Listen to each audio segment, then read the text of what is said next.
Hey there folks, Oliver Shot here, and today we're going to do an impression on Warhammer End Times Vermintide, developed by Fat Shark and is available on Steam at the regular price at around $30 USD. Now if you're curious to know what the game is, it's essentially Warhammer for Dead, right? It has a lot of Warhammer kind of visual things to it, but the mechanics and the core gameplay itself is very similar to Left 4 Dead. It's like they took the game right out of their playbook and just threw a Warhammer skin on top of it and threw a bunch of RPG elements on top of it for good measure, right?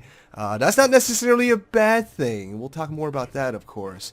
Now, I do want the people watching this video to understand that I haven't really played much Warhammer games in the past, as in any at all, either the tabletop or the video games, right? But I have definitely played plenty of Left 4 Dead, both 1 and 2. So my perspective will definitely be from the Left 4 Dead player's perspective, so do understand that. Right now we are currently in the hub of the game, where you'll be doing, your RPG stuff, your micromanagement, your inventory, your customizing, your crafting, all that kind of stuff, right? We'll take a little tour here before we actually jump into a game. But if you want to see the core gameplay itself, there will be an annotation on the screen for your convenience, so you can skip right to it if you like. But if you want to learn a little bit more about the intricacies of the hub area and the game, stick around. We're going to talk about it, like, right now. So this game, like I mentioned, there is definitely some RPG elements kind of thrown into the Left 4 Dead formula, which we'll definitely talk about more once we jump into the game. But I'll show you the different classes available in the game first and foremost. We have the Witch Doctor, who's kind of my personal favorite. He's a little bit kind of a jack of all trades, I guess you can call him. He's pretty good at melee, pretty good at range. And I find he's exceptional at killing special mobs, right? So it's one reason why I like him. He's pretty good, in my opinion. I really like the guy. Then we also have the Wayfarer, or the Way Watcher, sorry, who's essentially the rogue, you would call in any other RPG. She dual wields, as you can see. She can use single weapons if she wants, but as a dual wielder, she attacks really, really quickly, and that's really great for interrupting enemy attacks, right? Really good for that kind of stuff. Also high DPS, as you would expect. But I think her biggest draw to a lot of people is her exceptional range skill. She, in my opinion, definitely has one of the best range capabilities in the game. Now, ammo is limited in this game. You do have to refill your ammo, but when she does have ammo, she is immensely powerful, immensely quick. She's very, very powerful at range combat. And then we also have the Dwarf Ranger, or I think a lot of people will recognize as the tank of the game. He has exceptional stamina, which allows him to push back very, very good. And has the best block in the game as well. So he's great at standing in the front lines, protecting his allies. His DPS isn't the greatest, as you would expect, but it's still nothing to scoff at. He can definitely kill a few mobs to call his own, right? But for those who like playing the tanky characters, who like to protect their allies, the Dwarf is who you'll be looking at. Then we have the Bright Wizard, who is essentially a mage in any other RPG. She can cast fireballs and do magey stuff, as you would expect. She also comes with an interesting overheating mechanic, where if you cast too many spells too quickly, it will overheat her, and when she's overheated, she starts causing fire damage to herself. So you do gotta be careful about that, and because of the overheating mechanic that is unique just to her, I find she's probably one of the more advanced characters to play. I don't really recommend using her right away as your initial character, although I'm sure there's lots of people who do fine, right? But I really do believe she's probably one of the more advanced classes in the game, mainly because of the overheating mechanic. But her role in the party, I find she's very, very good at clearing rooms. She's excellent at clearing out trash mobs, right? So She's pretty essential to any party, I think. Then we also have the Empire Soldier, who's kind of similar to the Witch Hunter in that he's a bit of an all-arounder. He's okay at range combat. He's pretty good at melee combat as well. However, he's a little bit closer to the defensive end of the spectrum than the Witch Hunter, as he has a little bit more armor and he can actually equip a sword and shield, making him a great side tank companion to the Dwarf Ranger, right? So if you like doing a little bit of everything but also like playing the defensive class, the Empire Soldier is probably who you'll be looking at. So there are your classes. Now do keep in mind this game has a 4-member party system, and each member must be a different class. So there are no duplicates in any given party. So generally speaking, it is advisable to have more than one playable class that you're competent with, right? I mean, I have my favorite class, which is the Witch Hunter, but I'm okay at the rogue as well as the tank as well. It's advisable mainly because if your favorite class isn't available to you, then you're not stuck playing a class that you have no idea how to play, right? So it's a good idea to kind of pick 2 or 3 classes that you might like and become accustomed to them, become the master of that class, if you will, right? Anyways, so let's take a look at the inventory system or the equipment system. Each class will have a headgear slot, a melee slot, a range slot, trinket slot, 3 trinket slots to be exact. However, when you start, you'll only have 1. But as you level up, and you can level up in this game, the RPG that it is, you will get more trinket slots, right? I'm at level 17, which means I have 2 trinket slots. At level 30, I'll have my last one unlocked, which I'm pretty excited to get, actually. The headgear, as far as I know, okay, I'm not certain on this, but as far as I know, the headgear slot is purely aesthetics. I haven't seen any headgear drop for me, and just obviously loot drops in this game. We'll talk more about that down the road. But so far, I haven't gotten any new headgear outside of the initial headgear, as well as the headgear that comes with the deluxe edition. And they're both purely aesthetics, right? So I'm assuming currently in my amount of experience that it is purely aesthetics. However, I could be wrong. Maybe some of them will have special traits. Maybe some of them will have special attributes. I'm not quite sure. But again, from my experience, they seem to be purely aesthetics. And by the way, my experience level is about 15 hours into the game so far, and I feel like I barely scratched the surface. Then our melee slot, which is as you would expect for different melee weapons, and there is actually a variety of different weapons that each character can use, and they'll have their own attributes and characteristics, and you can definitely choose your favorite to match your play style, right? Right now I'm using the something axe. I'm not even going to try and pronounce that, which is great for killing specials in my opinion. But over here on the right hand side, you'll see a normal attack and charge attack. And they both have different stats, right? They have their own individual stats, and each weapon will be kind of in that way, in that both the normal and charge attacks will be slightly different, or very different in some cases. Some will be better for charge attacks than normal attacks, some will be better for normal than charge, and some will be kind of all-arounders, right, as you would expect. Then we have the range weapon slot here. Most of the range weapons don't have separate statistics. Some of them do. Sorry, I had to burp there. Mainly because the RMB is mainly for, well, you know, iron sighting, right? Like that.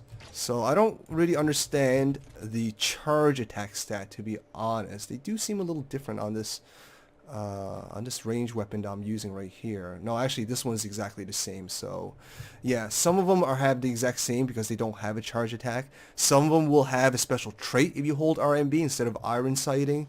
So there is some variety, and like the melee weapons, they will have their own characteristics, their own attributes, tailored to your play style.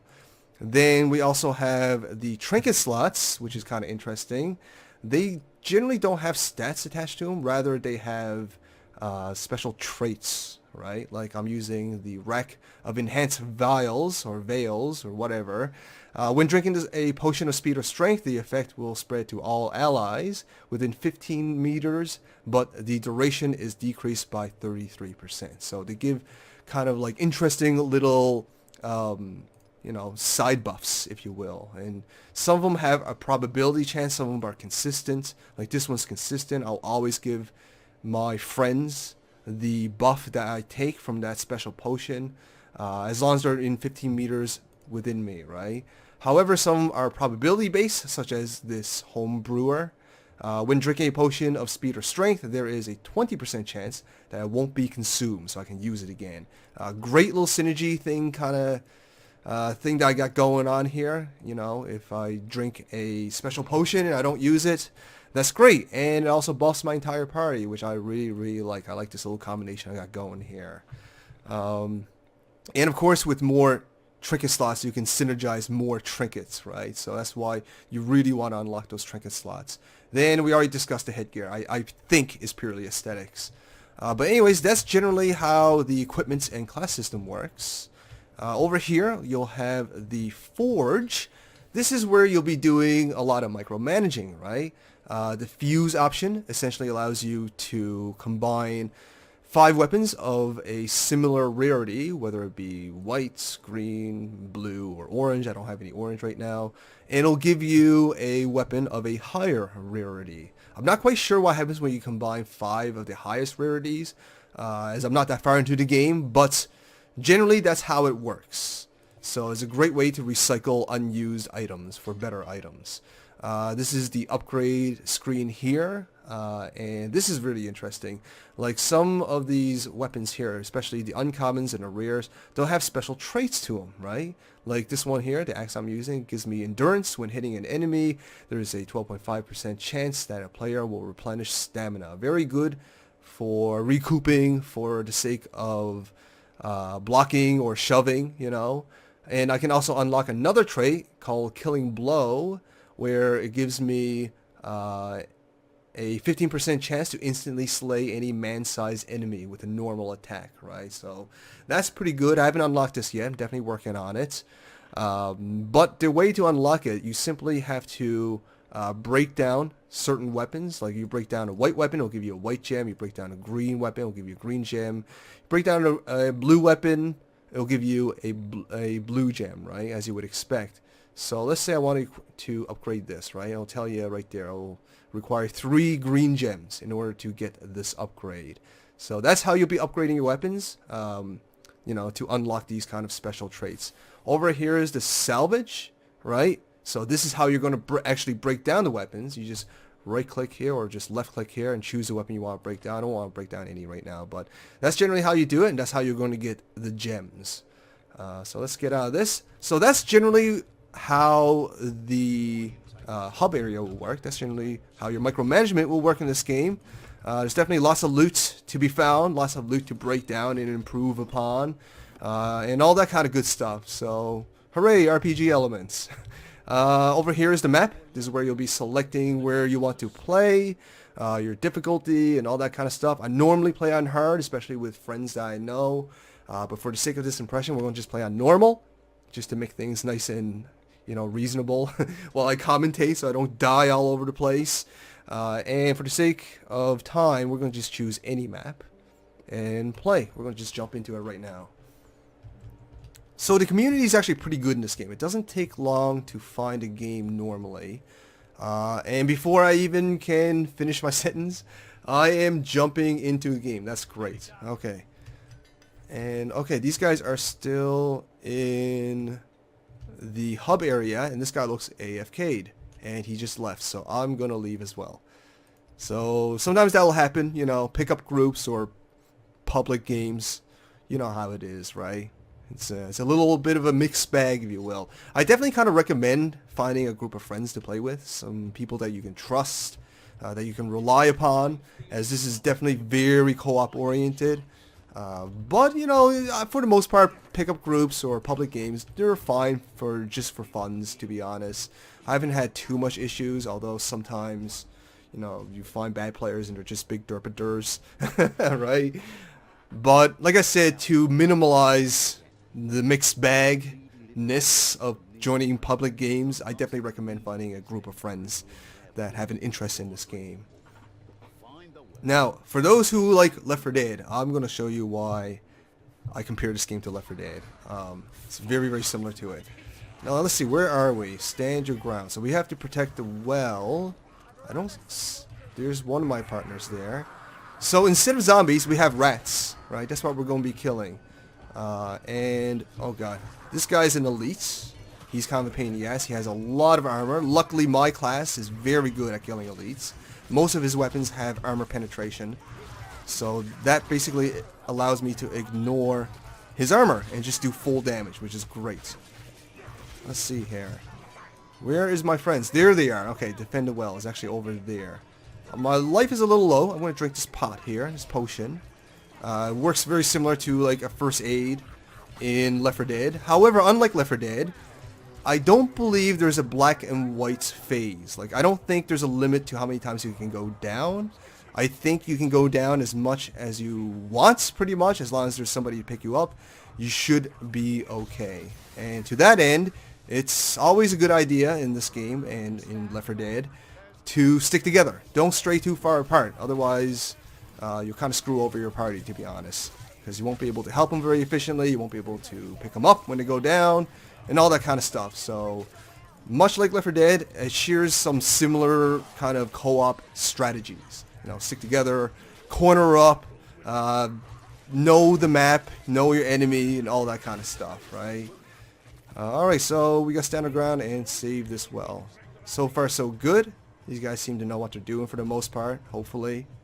So we have a mage, and we have a wayfarer, or a ranger, or whatever you want to call her, a mage, or, sorry, a rogue. So that's good. We also have a tank, but I don't know where he is. He's way the hell over there, so he's not being overly useful, unfortunately. And you'll find that in some games. That's just how pickup groups is. It's not really a fault of the game itself. And one of the reasons why I recommend finding a group of trustworthy friends to play with. Alright, I think we can move on and go forward. Now here's the special. He's a lot like a hunter in Left 4 Dead. He jumps on you and slashes at you and all that kind of stuff, right? He jumps around much like a hunter, very much like a hunter.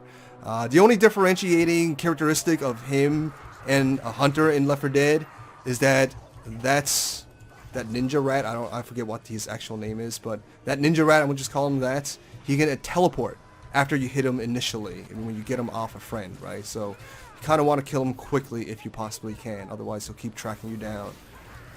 Alright, let's kill more of these rats. And again, like Left 4 Dead, it's a good idea to find like a choke point. Like right now we're using this roof as a choke point, right? It takes the enemy time to climb up, and in that time frame we can kind of hack and slash at their heads. Kind of like in Left 4 Dead. It does definitely show a lot of characteristics to Left 4 Dead. In fact, a lot of the kind of little events, like defend the well and all that kind of stuff, is similar to Left 4 Dead as well. Like I've played this mission type in Left 4 Dead. There's also a lot of bring this barrel or a bag. You know, there's a hunter. Bring a barrel or this bag to a place and fill it with this barrel or bag. Kind of like the gas tank race car level in Left 4 Dead 2, right? So even some of the events is kind of similar to that game. Anyways, we got to protect this well. Doing pretty good so far though, although one of our teammates seems to be missing. Oh no, here she is. Okay, that's good. I love the graphics of this game too, I really do. It's definitely AAA quality, without a doubt. It's pretty well detailed and does a pretty good job of kind of communicating its Warhammer themes and its RPG fantasy themes as well. It just looks really good. I like the dismemberments of the enemies as well. It's definitely entertaining, and the blood splatter and all that kind of stuff. And the environments are real pretty looking as well. So presentation, I really like it. I really do. The OST is pretty good as well. I definitely like the OST, the soundtrack, and the splattering of the guts and the dismemberment is definitely pleasing to the ears. So presentation, definitely no complaints really. Although If you're running an AMD, do beware. There's definitely been some reports of some instability or frame drops, right? Like all my friends who are playing with AMD, either processor or graphics card, have been having problems with frame drops. Although all my friends, including myself, I guess I can't really be a friend to myself, but including myself anyways, who have been playing with Intel cores or NVIDIA graphics cards, I just went down, god damn it, or NVIDIA graphics card, we seem to be having no issues with how the game's running. Like I'm running perfectly fine at a fairly stable 50 to 70 or 80 frames per second, depending on the situation. You will definitely see some frame drops during more hectic areas. Hopefully they will optimize the game a little bit better, especially for AMD users. I'm pulling for you, AMD brothers and sisters. I'm pulling for you. Because they've definitely been reporting a lot of technical problems. Well, I wouldn't say a lot, but definitely frame drops. Definitely frame drops, right? Now, the game's also not perfect either. Like, there's been bugs. I've definitely experienced some technical bugs here and there. The most offensive one was the one where we had to wait for a boat, kind of like Left 4 Dead. And the boat arrived, and we were sitting in the boat, and the mission never ended. So it kind of bugged out on us, which is pretty annoying. I've also seen people fall through the roof. I've also seen hitboxes acting kind of oddly in the game as well. So there are some technical bugs in this game. To be fair, you know, the game is pretty new. You know, it's not even a week old as of this impression. And the player base is, I believe, much larger than the developers anticipated. So I think that's where some of the bugs might be coming from. If you want to, you know, you want to understand it a little bit, I guess. But nonetheless, they exist, and I think people should know about it before, you know, making their purchases. But for me, overall, it's been a pretty smooth experience, minus some of the technical bugs. But to be fair, I haven't really experienced too much of the bugs, right? They are rare, and they are far in between, but I have experienced them. Anyways, I'm down again. I'm doing horrible. I should be taking the health potion, but I'm not, because I'm not really paying attention as much as I should be. Health potions generally pretty good idea to use it if you need it, especially since there's no black and white phase in this game like Left 4 Dead, where you fall down 3 times and the 4th time you die instantly. So if you need it, just kind of drink it, and they're kind of littered all over the place as well, at least under normal difficulty. Harder difficulty, I don't know, I find the harder difficulty is still pretty similar in loot spawn rates. Obviously, the enemies hit harder, so you'll probably be using your loot a little bit more often. Oh god, everything's down. And now this guy, he's the pack controller, the pack something, I don't know. He's basically a smoker and a jockey from Left 4 Dead combined, as you can clearly see, right? He grabbed me from a distance like a smoker, and now he's hauling me around away from the party, much like a jockey. So another aspect of the game that is similar to Left 4 Dead. And here we go. We have the Rat Ogre, which is not essentially the tank. It is the tank from Left 4 Dead. He does all the same things, except he doesn't throw rocks at you. That's the only differentiating factor. Now, you do have a block in this game as well, which I should probably talk about. Block's very powerful in this game. You can block pretty much everything in this game, as long as you have stamina, right? Oh god, I'm down again. I really should be paying more attention than I am. But yeah, block is essential. You can block everything. It's very powerful in this game as long as you have stamina. You can even block attacks from the Rat Ogre, aka the tank, right? So definitely keep that up, especially your stamina, I mean. Oh god, we're down to 1 player. And everyone else is down. This is not good. Hopefully you can run through it. So blocking is definitely an important mechanic. Definitely something you should master. And there's also a charge attack, as I mentioned, in the hub area, which we'll talk a little bit more about once I'm alive again, which is it's really good for kind of taking down these big mobs like the tank. It's also really good at breaking doors and barriers and all that kind of stuff. So definitely master the charge attacks as well. Although I don't really find it all that useful for some classes against trash mobs, since you can kind of single shot them with a normal blow anyways. But some of the other classes, like the dwarf, charge attacks might be a little bit more useful as a normal attack, because he can't actually single shot. He actually has to hit once or twice against trash mobs. So that's the general mechanics of the game. Kind of showed you around a little bit. We died, which sucks. But we're going to play through this again, and I'll pay attention a little bit more, so I'm less of a derpader and give you a better idea how this game actually plays. Like I mentioned before, I generally play under hard difficulty, but I'm also not commentating at the same time, so I don't have that distraction element. You know, I can actually focus a little bit better, but I'll try and focus a little bit better so I can show you some decent gameplay, hopefully. But this is just normal, so... Now, the difficulty in this game does affect your end loot of this game as well. And that's generally why it's a better idea to play at a harder difficulty if possible. The harder difficulty, the higher chance of what kind of loot you'll kind of get, right? So, yeah, definitely play a harder difficulty if you possibly can. But when you're starting off, definitely normal. Because if you die in this, as you clearly saw, you get nothing. You get a tiny, tiny bit of XP. You don't get any loot. There is no checkpoint. You have to start the map over again. It's a huge waste of time for everybody. So dying in this is huge. It's a huge punishment. You really, really don't want to die in this game. It's a huge waste of time. It's a huge waste of efficiency. You just don't want to die, right? You want to work with your party. You want to succeed.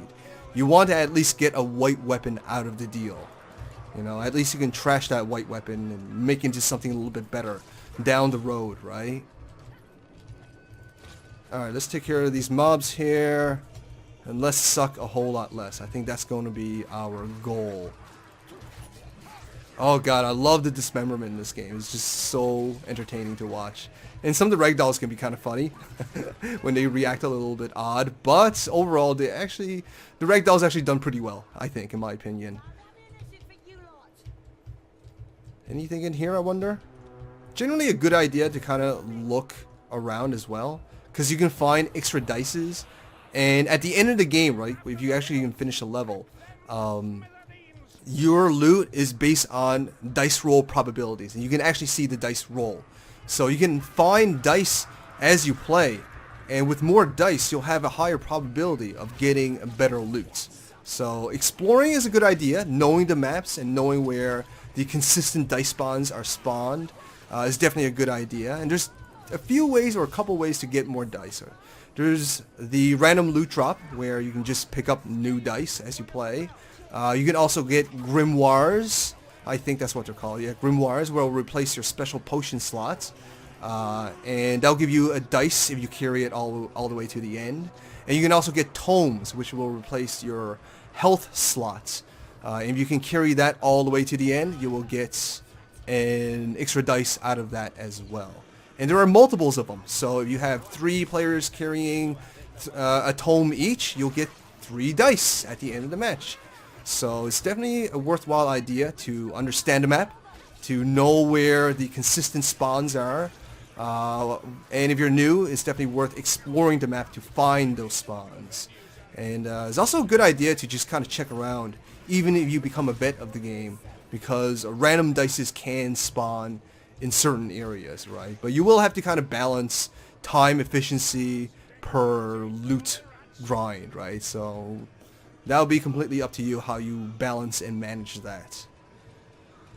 Alright, so we're doing better this time, I think.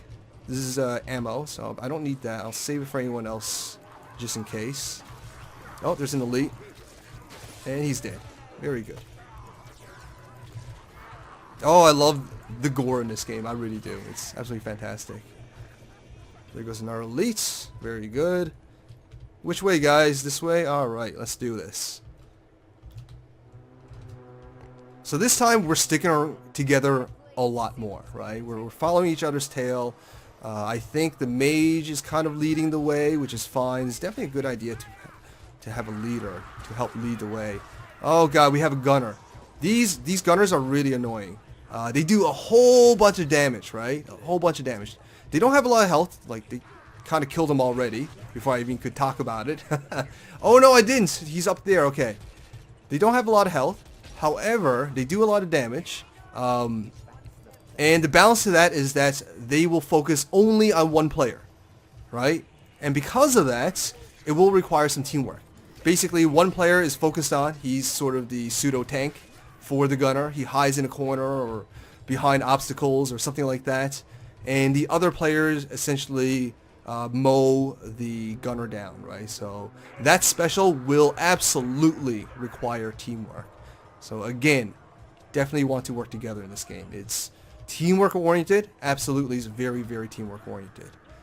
So definitely work as a team. You know, don't lone wolf this. It's not going to work out very well for you or your party. I highly do not suggest lone wolfing this game at all. Alright, so we're protecting these wells again. So let's hope this time it goes a little bit better. Hopefully we have less people running off into the distance. That'll be kind of cool. Hack, slash. Now something else about this game is that there is only one mode to play, right? In Left 4 Dead, there is Versus and there is Campaign. And I think there's some other little minor modes as well. I haven't played for a long time, like years, right? But they're the two main modes. And in Left 4 Dead, the main end game of that game is definitely the Versus mode. Even Campaign under the highest difficulty isn't really the end game of Left 4 Dead, right? As you don't really get rewarded that much for playing it. But in Versus, since there's a competition, a human element to it, the competition itself, the rising of a player's skill, that itself is the reward. That is the incentive to keep playing. And therefore, Versus, I think many would agree, is the end game of Left 4 Dead. Now this game doesn't have Versus. This game is purely campaign.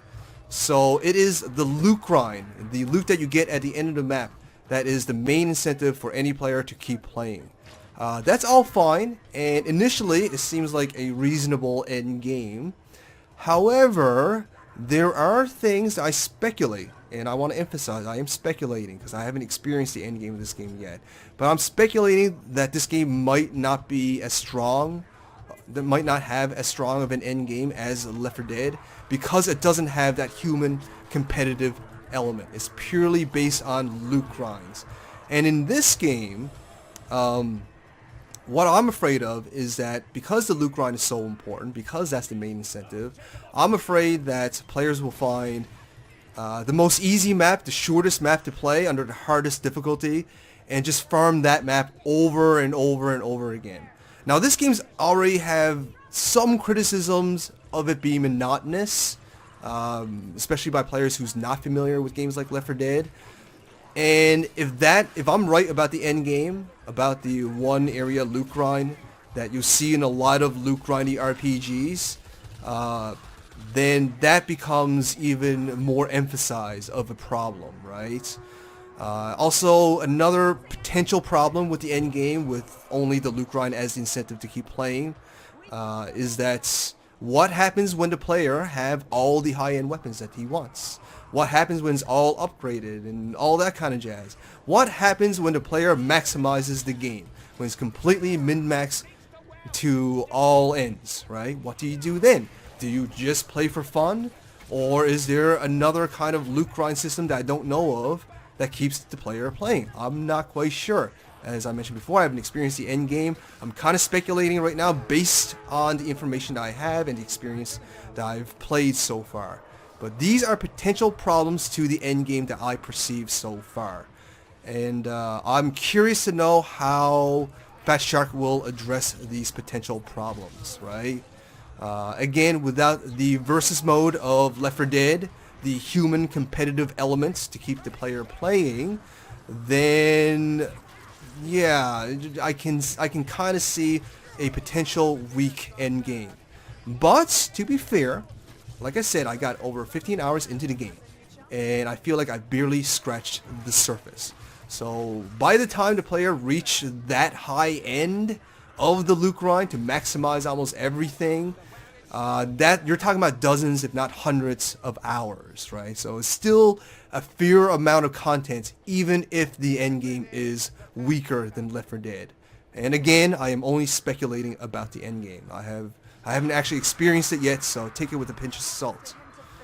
Now earlier I mentioned that the game, or some people have complained that this game is a little bit monotonous. Personally, I don't think that's a fair criticism for a game of this genre. Most people who are complaining that the game is monotonous haven't really played much Left 4 Dead, or Payday 2, or Killing Zone, or that sort of game. You know, basically co-op multiplayer online. And this genre generally is a lot of repetition. It generally is all about the gameplay loop, right? And I find this game does the gameplay loop very, very well. I'm entertained. One of the reasons why I'm kind of delayed on this impression is because I've been distracted by actually playing the game. Every time I go to record the game, I'm like, you know what? I could use a little bit more experience with this game. I'm going to play a little bit more. Yeah, that's what I'm going to do.